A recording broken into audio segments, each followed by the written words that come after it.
listening to Pop This, the podcast where three women talk about pop culture. Here are your hosts, Lisa Christiansen, Andrea Gin, and Andrea Warner.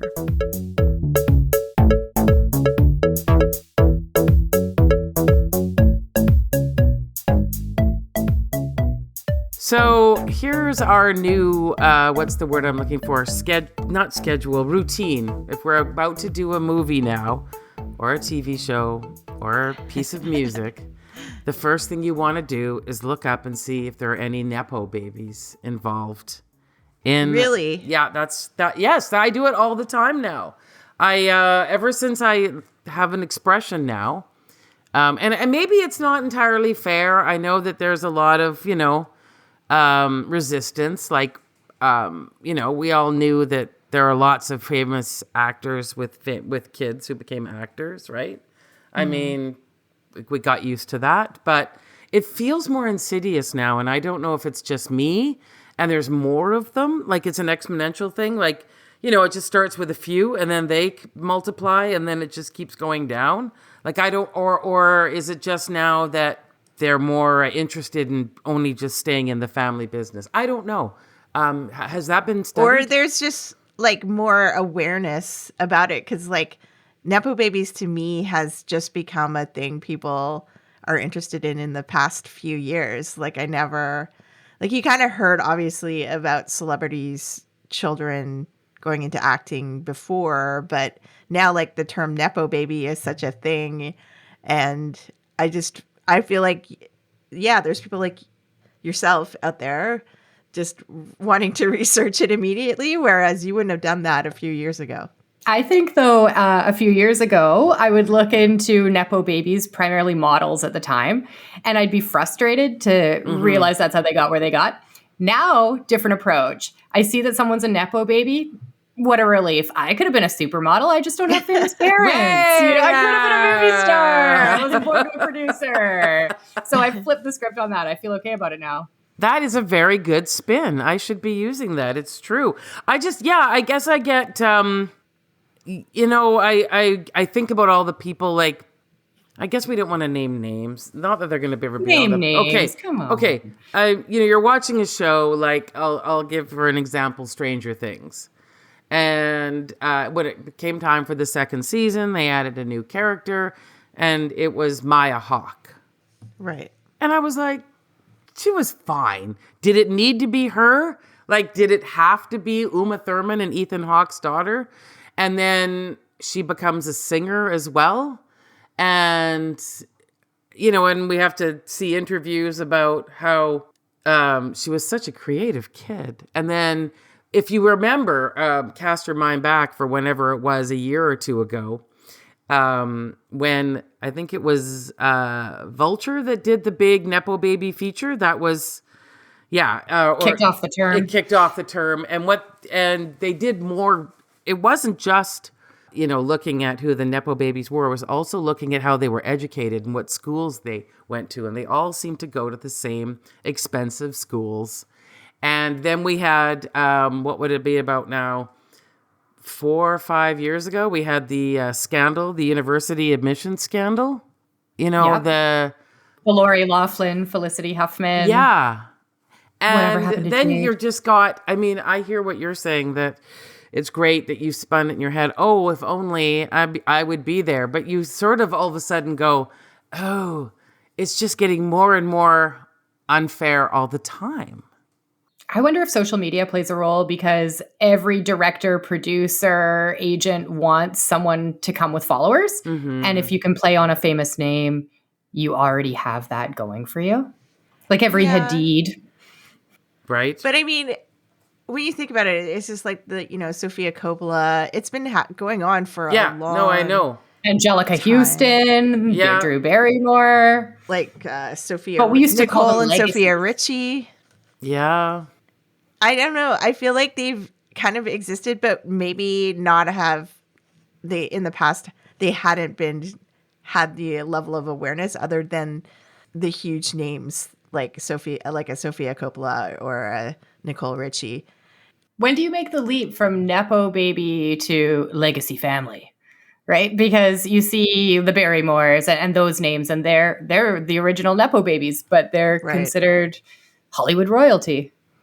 Why Yeah. not Gigi Hadid? Yeah. I mean, and there's, you're right. We can go back even further. I mean, look at Liza Minnelli, right? But she did carve out something, for herself that is quite different than her mother, right? But then, but she still is a Nepo baby, right? Let's just say it. And unless you're Bruce Willis's kids and were raised in Idaho or wherever, all of these people are probably living in Hollywood, New York City, big epicenters too, that give them that kind of exposure, that allow them to go to all that kind of stuff that comes with being connected in those urban centers too. Yeah, and I mean, I think some of it is they come by it honestly, like I'm sure that they get coaching or like they get shown by their parents like how to do auditions and stuff like that, and so that they have that kind of edge, like any other parent would try to mentor their kid through something. But in the entertainment industry, it does seem particularly rampant. Yeah, it has to do with connections with everybody, I'm sure. And Ozempic. And money. Yeah. And money, and I don't know. Well, and just genetics, right? Like Yeah. Kaya Gerber looks exactly like her supermodel mother. And so, like you have to think that like her face is already embedded in the minds of the world thanks to Cindy Crawford. And so like she was immediately recognizable and memorable when she came on the scene. And that you have to think that was like an added boost, has given her an added boost at the start of her career. Yeah, that's true. And she is like her mother in that way, because we watched that Supermodels documentary, and Cindy Crawford was very clear about how she knew she had to diversify quickly. Like, Right. Go in all these different directions. And her daughter's gone into acting way earlier than I would have expected. Yeah. I think she's even in something else coming up. So, and that, what is it called? That, the one about the Florida, Yeah. Oh, Palm Royale. Palm Royale. Yeah, exactly. I think she's in that too, Kaya Gerber. Yeah. I've watched a few episodes of that and I couldn't get into it. Oh, yeah. Yeah, I've Is heard it- that. Yeah. Aesthetically appealing. All of the ads look very glamorous. Yeah, it is. But there's just something that's not very interesting about the story, I think. Like More it's- Nepo babies they need then. Yeah. Yeah. Yeah, I feel like with that show, I kind of had this instinct that when I watched a bit of it, I didn't like it. And I thought, oh no, and I bet I was the target audience. Yes. Yes, you were. At least we all, yeah, exactly. And if I wasn't feeling it, I don't, now I feel kind of bad. Maybe I should try and give it a boost or something. Well, that kind of neatly segs into the movie that we're talking about today, because I feel like we are the target audience for this movie, and yet we've been seen. 100%.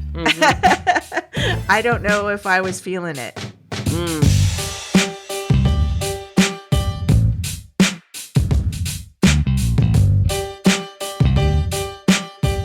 Well, you're listening to Pop This. I'm Andrea Gin. I'm Lisa Christiansen. And I'm Bridgette Watson. Our guest. Welcome, Bridgette. Hello. Thank you for having me. You're back. And usually, okay, so you've kind of become our Anne Hathaway movie go-to person. It's turning out that way. Because you did Rachel Getting Married. Oh my gosh, this is my third Anne Hathaway movie. You're right, because we did Rachel Getting Married, Bride Wars. Uh-huh. Yeah. And now we're on to this one. Yeah. So, is something you want to tell us or share with us? Well, should we introduce the name of the film that we're about to dissect? I mean, before we do, maybe I'll just issue a formal apology to Anne Hathaway. Last time we were on and we were dissecting Bride Wars, I said what I said. It was not a great movie. But I felt like I was playing into the mob mentality that really took Anne down a few years ago, where everybody just decided that she was performative and to try hard and sort of turned on her. And I fell into that trap a little bit. I mean, I really think I felt that way. Well, in those everybody moments, did. But yeah. But I'm sorry, Anne. I'll cut you some slack. You were just going through it, you know? I'm kind of fascinated about that, and I think we should get back to it, but I think we should say who you are. Yes. Okay. Well, wait. First, but the movie we're doing Right. is called The Idea of You. It's Yes. Anne Hathaway's latest movie. It's the number one streaming movie, 50 million views. Wow. Yeah, so it's been a huge success. And we love rom-coms, so naturally we thought it should be right up our alley. Which is why I'm here. I love a rom-com. Yeah, you love a rom-com. I usually come to talk bridal conversations during your wedding month. But this movie just felt really in line with myself. I mean, I'm the same age as Anne, a little bit younger, but similar age, and you know, grew up watching Anne Hathaway movies. So it just felt like this was sort of the natural progression for her. And I wanted to see what that felt like. I don't know, that could be where the similarities end between definitely this character and myself. But well, let's read your bio. Bridgette Watson is a journalist who has appeared many times on Pop This, mostly to talk about rom-coms. She's also our go-to for anything wedding related, having served as a bridesmaid at 5 weddings at last count, and is on the verge of turning 40 this year, which is very relevant to this movie. very relevant. I'm not currently dating a famous pop star, though. Lisa, do you want to read the background? Absolutely. Yes. So, the background. The Idea of You is a 2024 American romantic comedy film directed by Michael Showalter from a screenplay he co-wrote with Jennifer Westfeldt, based on the novel of the same name by Robin Lee. Starring Anne Hathaway and Nicholas Galitzine, it chronicles the love affair between a single mother and the lead singer of a popular boy band. The film premiered at South by Southwest on March 2024 and was released by Amazon MGM Studios as a Prime Video original film in May. And I did hear some people saying, wow, maybe this should have gone into the theaters first if it took off so well on streaming. But I don't know. It's an interesting question. They're probably thinking that now, given its release and the number of views. Yeah. But I feel for like a movie like this, more people are more likely to watch it at home than I go agree to the with you. theater and watch it. Yeah. It kind of takes a special event to get me to see like a blockbuster movie these days, like a Barbie or, you know, an Oppenheimer. Yeah, or I think the something. last movie I saw in the theater was Dune 2. So like something like that. Yeah. Yeah. Mhm. Right. Yeah. Yeah. Bridgette, do you want to read this synopsis? So the film follows a 40-year-old art gallery owner, Solène, played by Anne Hathaway, who's given VIP passes to Coachella by her ex-husband. She gets lost looking for the bathroom, only to find herself in the trailer of Hayes Campbell, played by Nicholas Galitzine, the most popular member of the British boy band August Moon. From here, the pair fall slowly, predictably in love. Challenges lie ahead as they evade the paparazzi and deal with toxic fandoms and judgment on their 16-year age gap. And that's from Layla Latif from BFI. Okay. So, what were your feelings on this movie and why do you think it's been such a massive hit? I think my number one question after watching it was, who was this movie for? Which could answer why so many people are watching it. Like, is this movie meant for the 40-year-old woman? Is it meant for teens who are fans of boy bands? I mean, I think the answer is clearly that it's intended for that female audience, but it didn't feel strong enough for a smart female audience to make a bold statement. What I kind of felt too is that it wasn't very funny. I wasn't getting the comedy part of the rom-com. I think that's because a lot of rom-coms have such good side characters, right? You'll always have that really good best friend or that really good office colleague. And there were a couple, like she has the friend, but they're just sort of sprinkled, these side characters. You don't get anyone with good ribald humor that's continuously through the movie. Mm. Yeah, and there's no comedic aspects to the two lead characters. Like they're not like funny or acerbic or sarcastic, or they don't do I don't know. Did they laugh at all? Did they have I don't know, any did in they those laugh? montages? In those montages of love, was there any laughter? I don't think so. So I I don't think think so. this should be recategorized as just like a romance movie. No calm, just Yeah, wrong. yeah. And also there was a little bit of a, to me anyway, a bit of a cruel edge to it that I didn't like. That was, In what sense? well, just in the really, really wanting to send home that this is a gross and horrible thing that is being done here. Like it To just have that age gap? yeah, Is like that- when yeah. when they did the montage of all of the press that came out about it, it was just kind of like, wow. I mean, I guess that would happen, but it, they, and I guess we had to see it because it precipitated yet another one of their many breakups.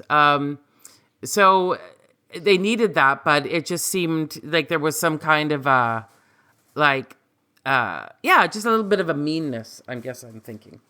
I also feel like, sure, the press is mean, but have we evolved a little bit beyond this? I mean, we did see Olivia Wilde with Harry Styles for a while. Keanu Reeves is... But she got like eviscerated by his fandom. Oh, she did. Oh, yeah, I guess the young fans really... Yeah.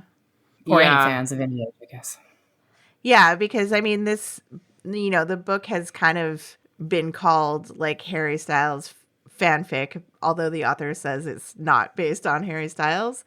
But yeah, there are shades of that when you're watching this movie. Like you do think of Harry Styles, and like obviously his relationship with Olivia Wilde happened after the book was written, and she's not a regular person. Obviously, she's a glamorous actress and director.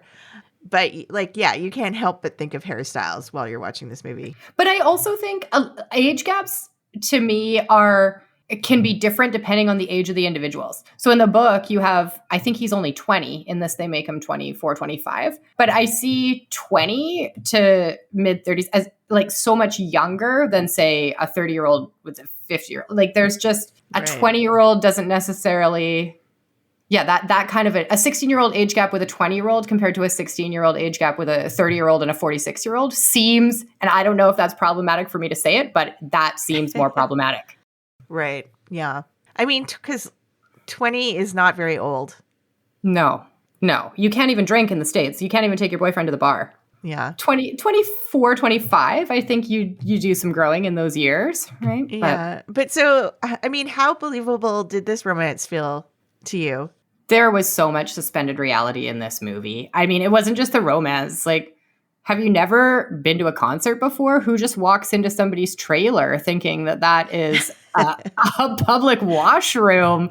But Yeah. because Anne Hathaway is so beautiful, I didn't think it was that unrealistic. I mean, for him to see her and be dazzled by her, I mean, she's stunning, I thought. So Yeah. maybe from a superficial perspective, it didn't seem that unrealistic. I guess. I mean, it seems weird because at the beginning of the movie, they kind of set up her character to be like a little bit, I don't know, like she wants to go on a solo hike. Like she's a bit of a Oh yeah, I forgot about that. kind of a loner, and she seems like a homebody and that kind of thing. And then like she's also has a side to her that she's like a gallery owner, so she's obviously kind of very sophisticated, artsy person on another part of her character. But then she's also able to transform into like the girlfriend of a pop star pretty quickly. There's like a lot of like this character had to go to a lot of places, I think. Yeah, And it doesn't I don't know if it seemed cohesive to me as like this was She felt one like person. a teenager with her daughter in the car too. Yeah. Like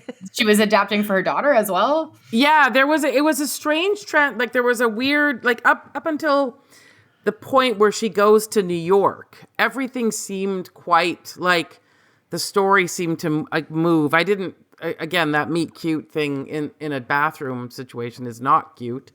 And No. there wasn't anything she did that was remarkable, or you know what I mean? Like I have no But idea. like nothing funny happened No. at their meet cute. No. I have no idea why he decided they didn't work on that very well. But up until like all the solo hike and then had to do that. And then when he was coming on to her, she was like, no way, I'm not interested. And I honestly thought, like, if it had been a different movie, it was more to do with the fact that she was like, you know what? I need to focus on myself right now. I was going on a solo hike. I've just got my ex out of my head, and it was a long time coming. And, you know, my daughter's in this place. It seemed like that. But then all of a sudden, when he says, come to New York, what happened?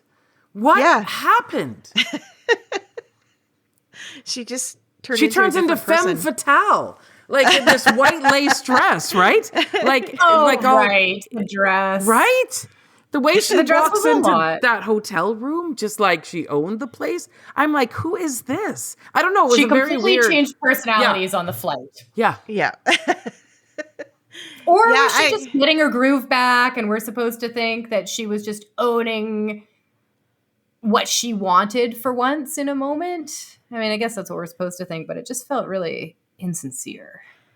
Yeah. It was an odd, quick jump. And then it just doesn't, I guess maybe the book fleshes it out a bit more, but I certainly don't understand who she is, because I'm jumping ahead now, and I know nobody listening to this is like worried about spoilers because you have a chance to watch it. But when she ends up breaking up with him at the end, it's because she can't take what's happened to her daughter and all these, you know, sorts of questions for women. So who was she then? Like, was she the person that flew all the way to New York, obviously knowing that, and then lying to her daughter and going all over Europe with him? Like, it made no sense. I know. For like, it seemed like a while, like the whole time she was at summer camp. And it seemed like you weren't too concerned about the consequences on your daughter while you were doing all the... Or who runs the gallery. You just leave all summer. Also, you have no art in it because he bought it all. Don't you have to stick around and stock the place? Like, what's going on here? Yeah. But, yeah. So, I mean, I just feel like if I read the book, there would probably be more to who she was that would make more sense, you know, that she all of a sudden just, like you said, dropped everything, like, you know, just became this, you know, and the montages on the airplane and stuff. There was also kind of a cheapness there. But anyway, that's a whole other issue. And also, is she mobilized for what she wants, or because she's upset by what her husband has when she initially goes for him? Yeah. That's right? What Was it more I want you, or was it more F you to the other guy? Well, that's what I was going to say. They do something interesting there because, you know, like they set us up at the very beginning of the movie to kind of roll our eyes at her ex-husband's relationship with his younger new partner. And then like her journey is that she proceeds to also pair up with a much younger person. But she's not cheating. He was cheating. Yeah. I guess that's she's true. not cheating. So regardless of the age of the other woman, she's allowed to dislike her.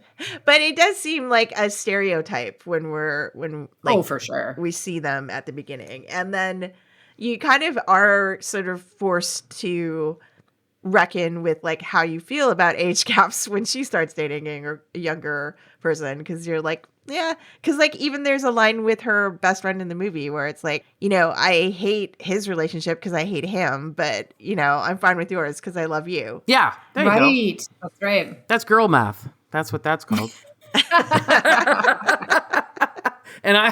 But there also, could I just say, I would love a supercut of whenever we want to hate some young woman, we put her in a big hat. Have you noticed that? Like they and just like that, when the one character's husband leaves her for that woman, she's got that hat and she keeps saying it, hat girl. Like right. Yeah. So you mean when she shows up at the pool and she's covered entirely from head to toe? Yeah, hat girl. Hat. It's like it's such that look. Yeah. Well, I think it's like it's a Coachella look. It or is, something. yeah, the boho chic or something. A bad one. Yeah, I know. I also felt like Anne's character was a little unfair to those other young women laying by the pool. Like they're allowed to be there. They talked about what they were doing with their lives beyond just hanging around this pool with these guys, and she was somewhat condescending to them, which wasn't very cool. Also, I'm sorry, I know you well enough, and as you said, you're the same age, but that surprised look on Anne Hathaway's face was like, Oh, you're not formally dating? You're just hanging out? What is Come that? on. Come on. How are you new? Yeah, I know. That's just really...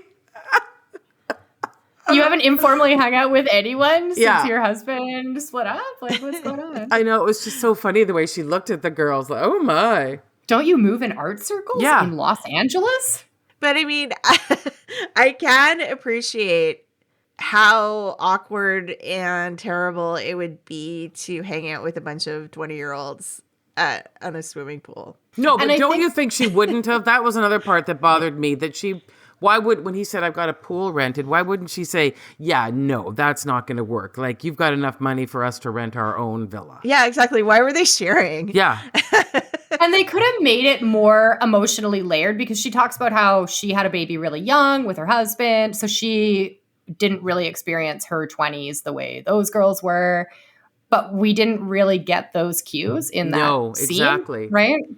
Where Yeah. maybe she was jealous because they were free and Yeah. she wasn't at that time. Well, from what I understand, too, from people, like articles I've read about the book, is that is a really big topic that the author wanted to take on with it, was this concept of women's freedom. Like how we don't feel free to be who we are because we have so many expectations on us. Like even that scene where her ex-husband comes in and just berates everybody. It was just very obvious that, yeah, we live in a culture where what all those things he did, fine. Well, I mean, like the manifesto of this movie seems to be no one likes a happy woman, which is one of the lines from the movie. Yes. And we all know that's true, right? Like people don't like to see female celebrities happy.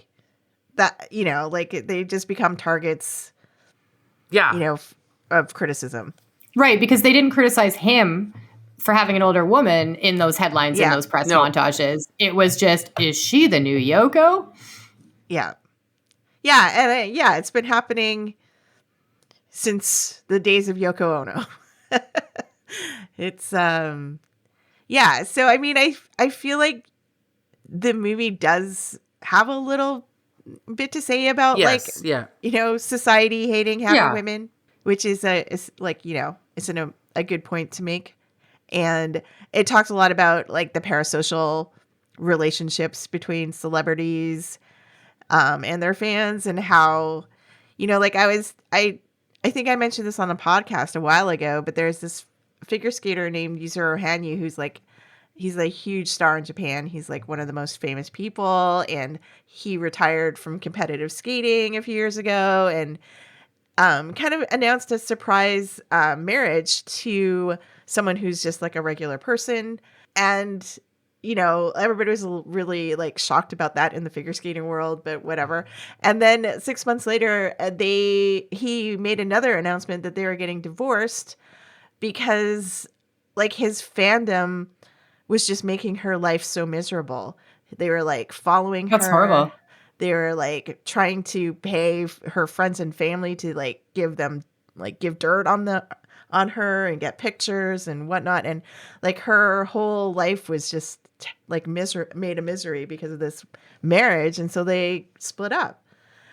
And, you know, like Taylor Swift's new album has some songs about, you know, this as well. Just like this sort of unreasonably deep investment fans have in the love lives of their chosen idols. Well, we've seen over the years, too, that, like, I mean, obviously this figure skater had a hard time just even announcing that he had a relationship, right? But, I mean, look at some of the, awful things that for different people who can't even come out and be themselves, right? Right. Because the fandom is so insane, or the system of all these things. So, yeah, it's a gross, toxic world. And the worst part of it is they rely on it. They need it because they'll have no careers or money, right? Mm-hmm. Well, I mean, what Olivia Wilde went through dating Harry Styles is like fresh in our minds, right? Mm-hmm. Yeah. Like it was pretty awful. And she was made to be, you know, just this like real villain of social media for months and months and months, because she was dating Harry Styles. That's the only reason. I was using a coworker of mine suggested I start using, instead of Google, Perplexity AI. Has anyone used that? Whoa. What? No, I don't even know what you're talking about. No, I don't even know what it is. Yeah, so it's just like an AI research tool that you can actually just write a question in. And so I wrote the question in to the chat thing was, when did we start worrying about age disparities in dating? And so I got the concern over age disparities in dating relationships is a relatively recent phenomenon that gained prominence in the latter half of the 20th century. Here are some key points. In the early 20th century, age gaps in relationships were quite common and socially accepted, especially with the man being older than the woman. Up until around 1960, there was minimal racial difference in marriage rates and ages between Black and white women in the United States. The racial divergence in marriage patterns, including age disparities, started gaining momentum after about 1960, with marriage rates declining more rapidly. By the 1970s, the higher rate of marital instability and divorce is what caused things to change. And it says here that concerns over large age disparities, particularly older men dating much younger women, gained more mainstream attention in the 1990s and 2000s, fueled by media portrayals and academic studies. That tracks. Yeah, that sounds somewhat accurate. But also, we don't have documentation from those early years of what people were actually saying. No, but we do. In terms of tabloids. Yeah, so often you read about, like, I think it was Charles Dickens that, whose third or fourth wife. So often I read about Charles Dickens. I meant like older authors and their many wives. And the last one was like, you are the first something. Person I've ever heard talk about Charles Dickens' dating life. I do know Edgar Allan Poe married his 13-year-old niece. So, yeah. Creepiness abounds. Yeah, so everybody was just kind of, all right, that's fine. And so I think there are some good reasons for worrying about. And I think one of the things that this movie tried to do was, as this article, if I kept reading it, one of the things people obviously are concerned about is the imbalance of power. And this movie tried to say that, here's this rock star. He's already financially, secure. He has a job. He has, he's been around. He's more mature. So they did try to do that with this. And she has her own money and her own life and her own identity. Yeah. Yeah. I mean, I didn't necessarily dislike the relationship. I just didn't understand what it was based on, or it didn't seem real to me. It didn't feel like they had chemistry to me. Mm-hmm. And the whole movie is supposed to be about that. Yeah. No, I couldn't pick out a moment in the movie where I went, oh, that's why they're together. They love this together. I don't know what, like, yeah. They love cleaning out a fridge together. Yeah, that one night in New York was pretty steamy, I gotta say. And they did a pretty good job. They had some good on-screen kisses. Yeah. I will say that. But otherwise, I was... Yeah. I mean, the gap is really... I mean, I guess it was supposed to be part of the comedic element when he went into the gallery and proceeded to buy everything. But, to me, the gap there was really obvious. And it's like, they don't seem to have any common ground in terms of interests. No, I don't both, know. Art lovers. Like, if he was a secret art lover, and he had was really passionate about it and wanted to learn about it or something, or he was an artist, that would have been something. Yeah, they looked like they just liked being in hotel rooms and eating out at cafes, which who doesn't? But is that a relationship you sacrifice everything for?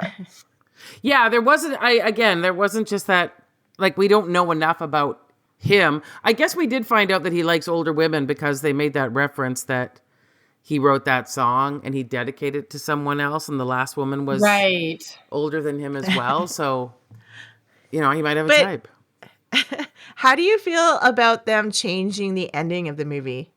Or the ending of the book? Remain together instead of separating. Or maybe together. They see each other. Because in the book, they definitely split. And they don't contact each other anymore. Well, I think if we're saying that the movie is about women's freedom, maybe the happy ending shows like she's free to make that choice. I don't know. Maybe it's what the audience would want, but it seems I guess less that's the realistic. question. Like, we're supposed to be the audience. Mm-hmm. Is that what we wanted to see at the end of this movie? I don't know if I wanted to see the beginning of this movie. I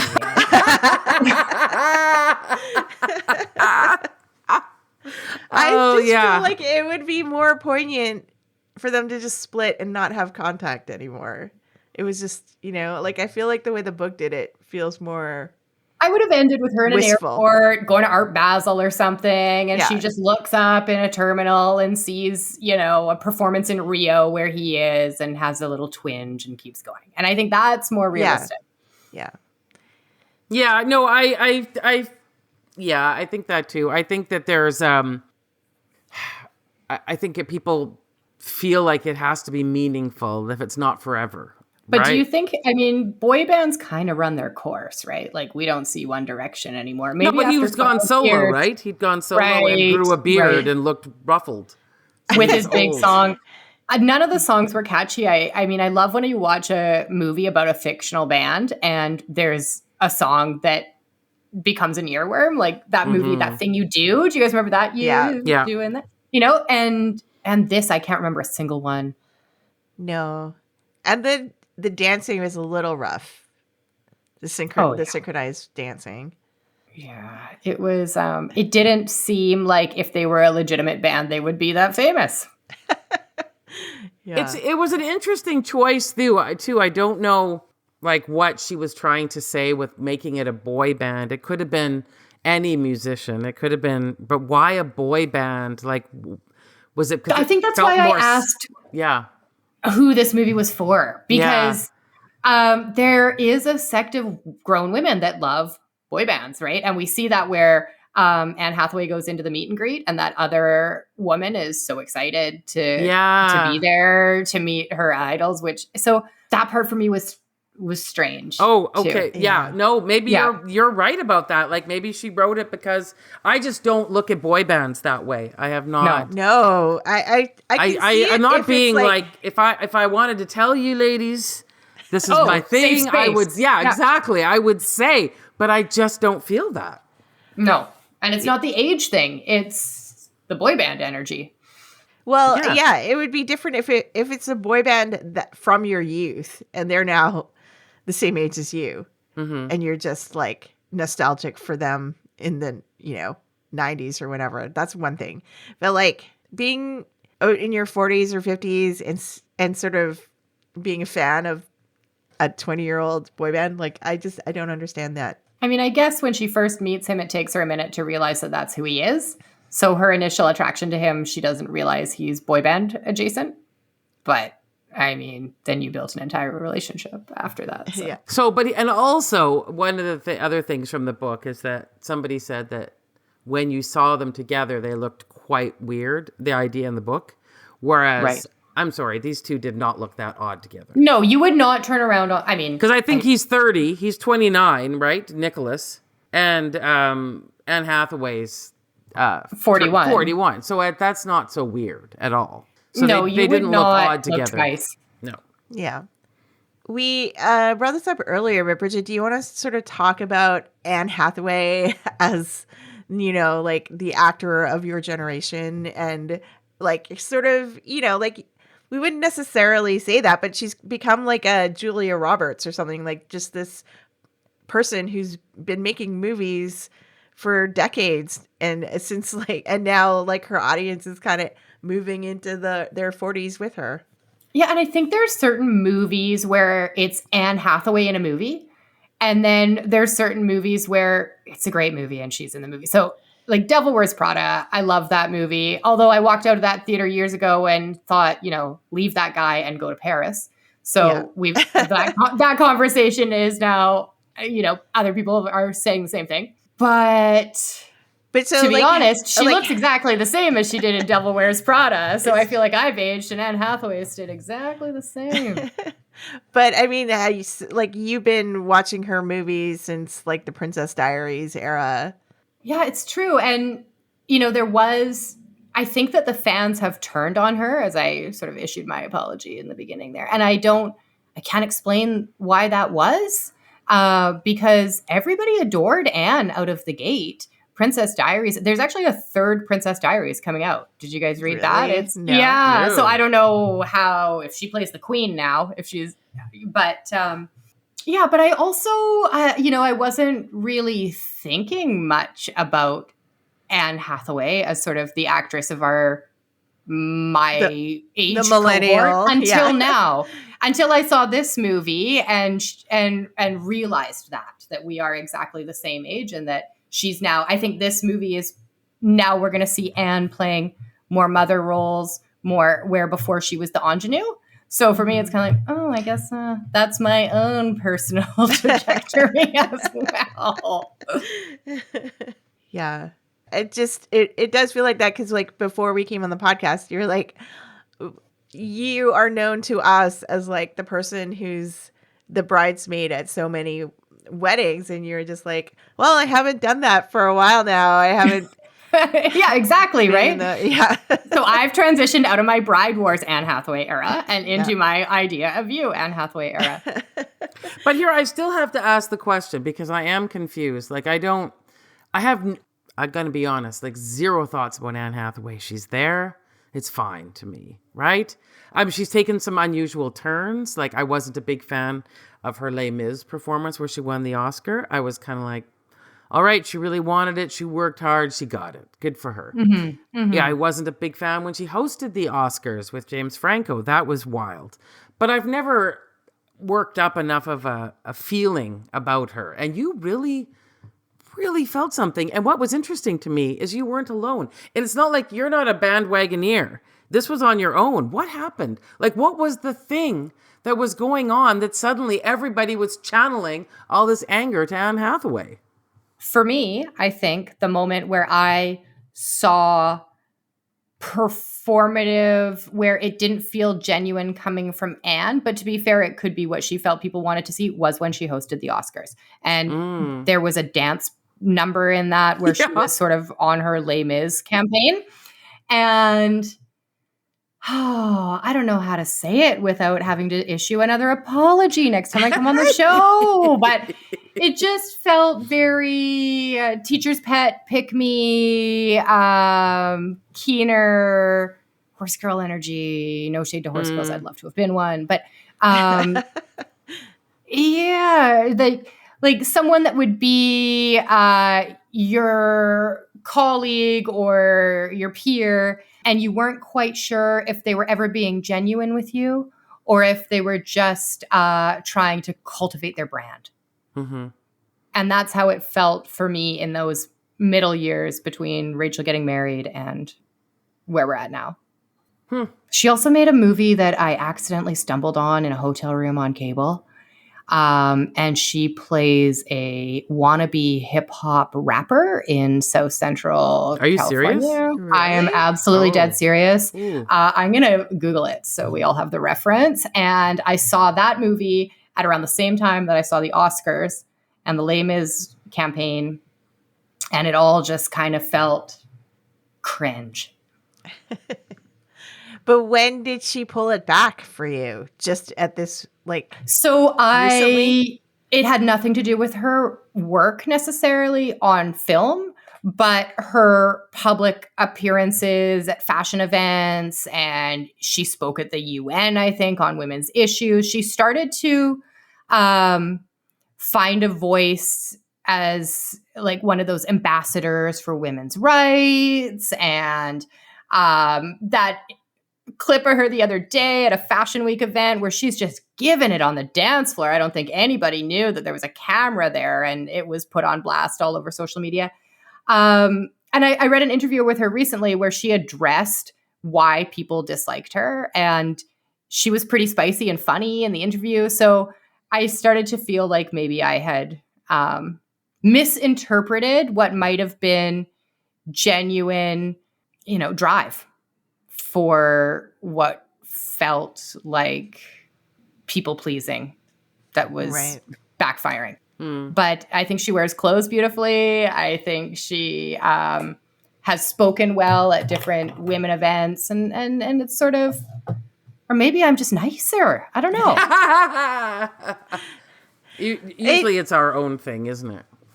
Yeah. Yeah, I think so.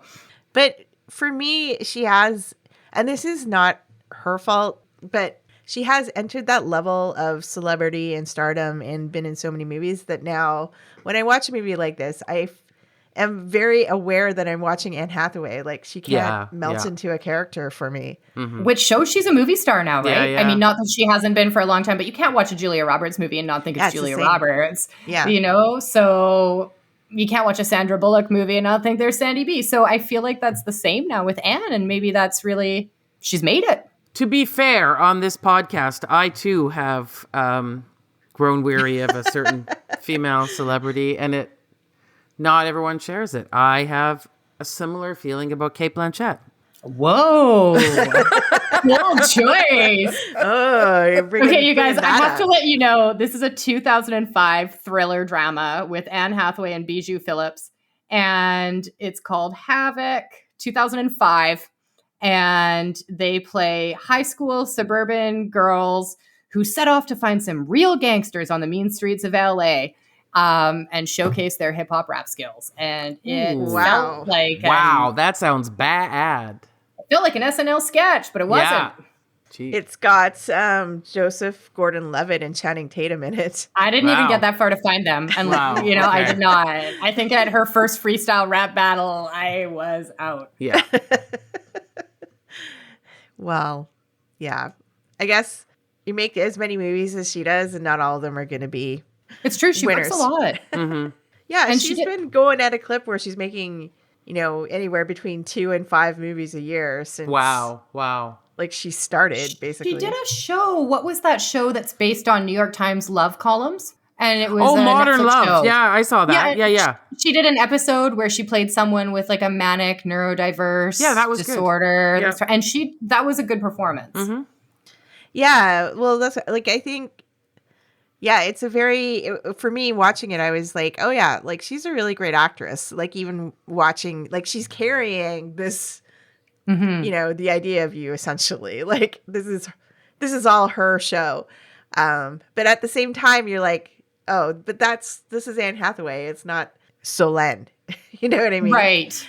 Interesting name choice. Never heard it before. What does it mean?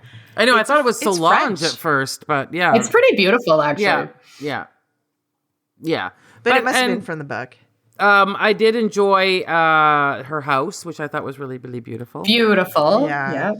I would have loved to have had that. I have to say, I just on the overall, I want to be swept away in a story where I'm not thinking about all the parts. And like, there was just so many moments where I just went, doesn't make any sense to me. And that was the big problem. Yeah. And I needed more humor in it. I needed more laughs. And I did read an article that said the movie, I didn't notice it when watching it, but that said it was just one giant product placement film. I noticed that. Like, did Subaru pay for the movie? No, but like they showed like she was listening to Sirius satellite radio, like very specifically in her Subaru. More than once. Yeah, okay, yeah. Oh, that's true. I hadn't even thought of that either. Yeah, there's so many product placements in this thing. But I don't know. Is that the way?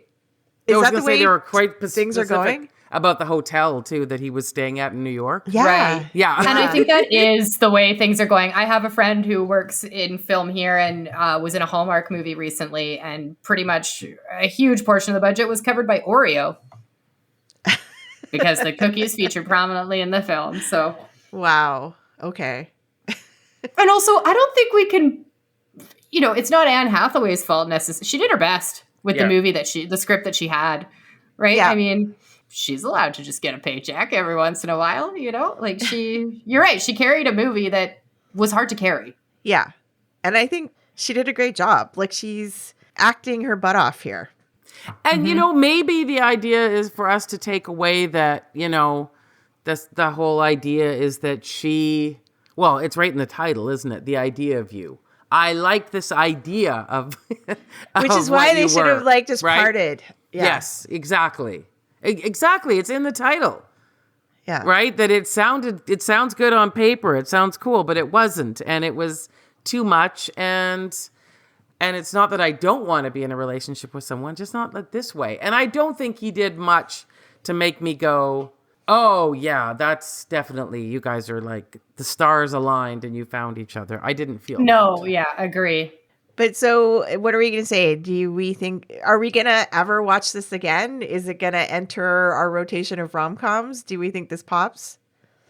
No, sadly, no. I didn't mind watching it. I know I made a crack about it in like the beginning, but I'm happy I saw it. I like to see Anne do her thing. I mean, but I don't think I'd rewatch.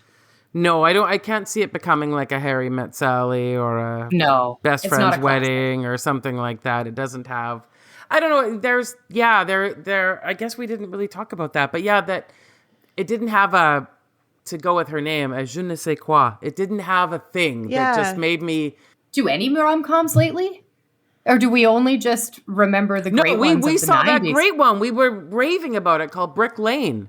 The British one. Rye Lane. Okay. Oh, yeah. And I raved about it to you and said, you've got to watch it. You raved about it to me. It's on my list. And that was amazing. That is one of the few times that I've gone, oh, okay, you can do a rom-com. But it's kind of singular. It is. But it had as much rom as com. Yeah. Right. That's the balance you need. You need that Rosie O'Donnell energy, that whoever is that sidekick, you know, some good comedy. Yeah. Or that How to Lose a Guy in 10 Days. Like, they're, even movie. Though, yeah, exactly. I'm not a huge Matthew McConaughey fan at all, but they're funny. It was so funny. There were moments in that movie that I laughed so hard in. And the one we saw that was on Netflix, the Always Be My Maybe, I thought that was hilarious. Yeah. I didn't even finish it. Oh, I love it. Is that the one that was filmed all over Vancouver? Yeah. Yeah, what's wrong with me? I call myself a rom-com fan. I know, you haven't watched the Rye Lane. You're gonna you're gonna send a letter to the show saying, I am so sorry I slept on Rye Lane. Yeah, I will. You can read it on your next podcast. Yeah, exactly. Yeah. I apologize profusely. This movie was just out there in plain sight and I ignored it.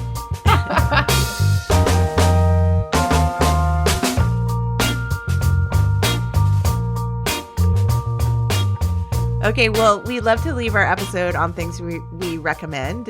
Lisa, do you want to go first? Sure. I have become a very big fan of Mr. and Mrs. Smith. And this is starring Donald Glover and Maya Erskine.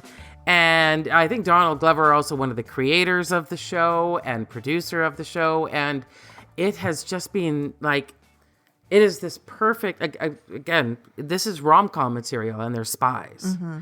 And it's funny. It's so funny. And Lisa loves a spy or a heist. This is the perfect combo for you. It is.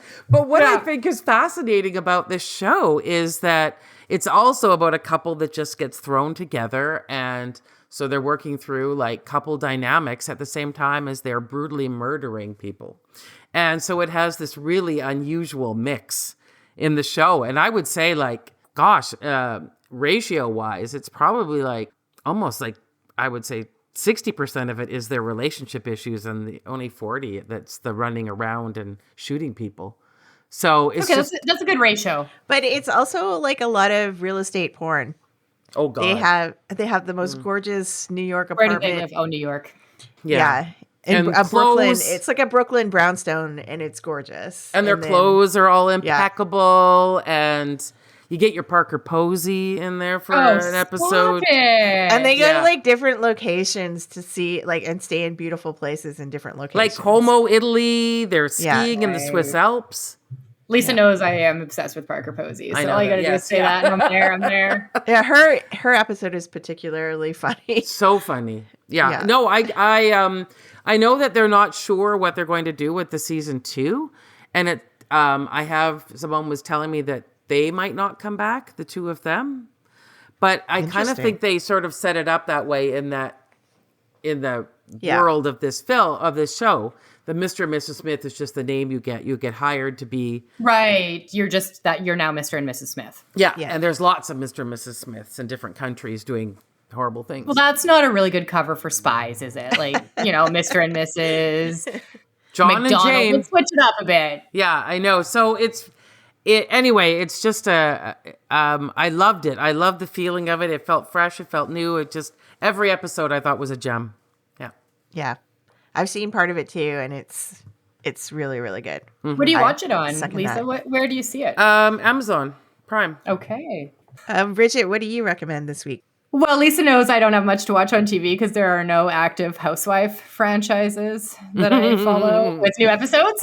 I did dive into Poker Face way late with Natasha Lyonne, and I'm enjoying it. I didn't realize that every episode would be a standalone crime, so to speak, that she solves on her. She's escaping. She's done some dirty deeds at a casino. She's on the run. And while she's running, she stops in small towns and little motels. And every time she pulls into a community, there's some crime that's happened. And her skill is she can tell when anyone is lying. And so she can solve crimes just hanging out.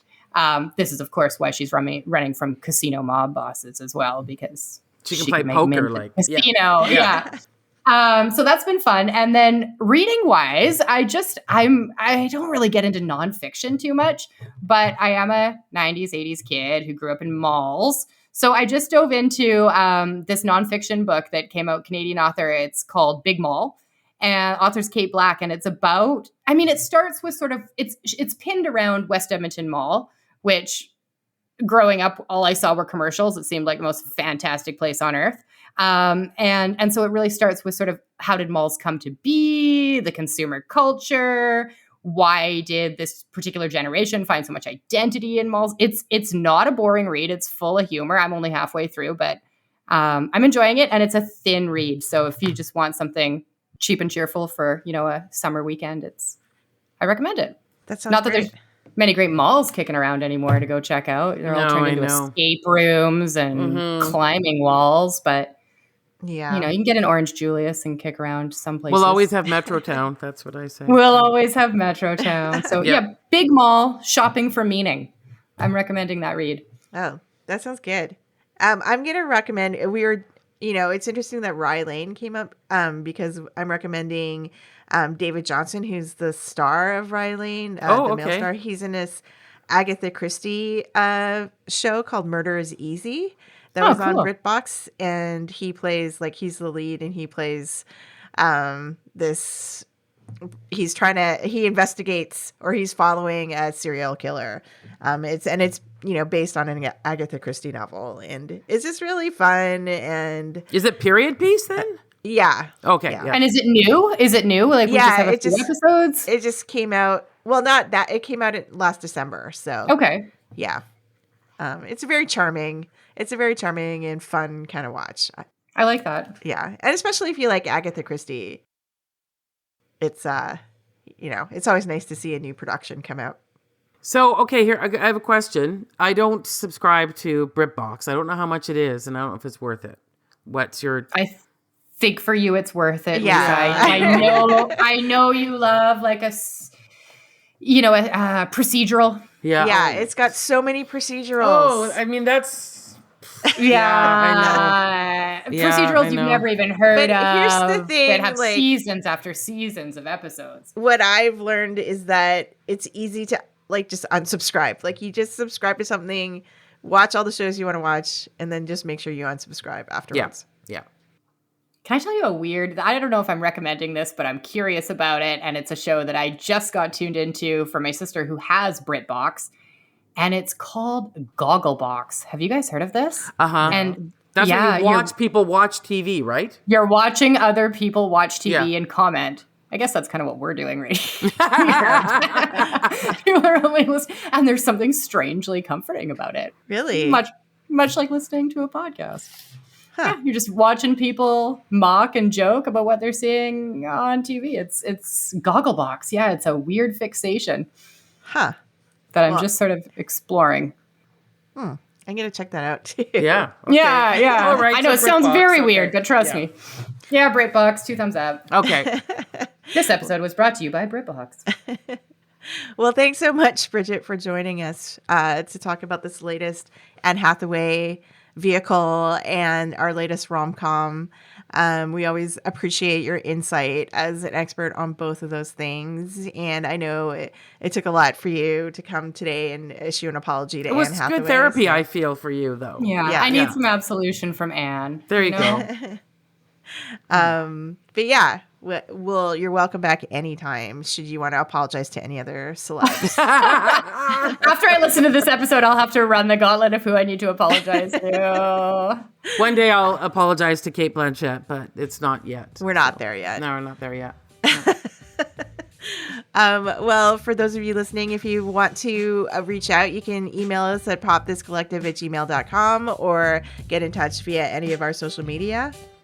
And Pop This is co-hosted and produced by Andrea Gin, who we always say a big thank you to, if you've been following the podcast for years, know that for a while she was able to avoid ever watching these movies, but now she's in. Yeah, I see everything. You do. But yeah, so thanks everybody for listening. Thanks, everyone. Bye. And Thank you. Yeah, we'll see you next week.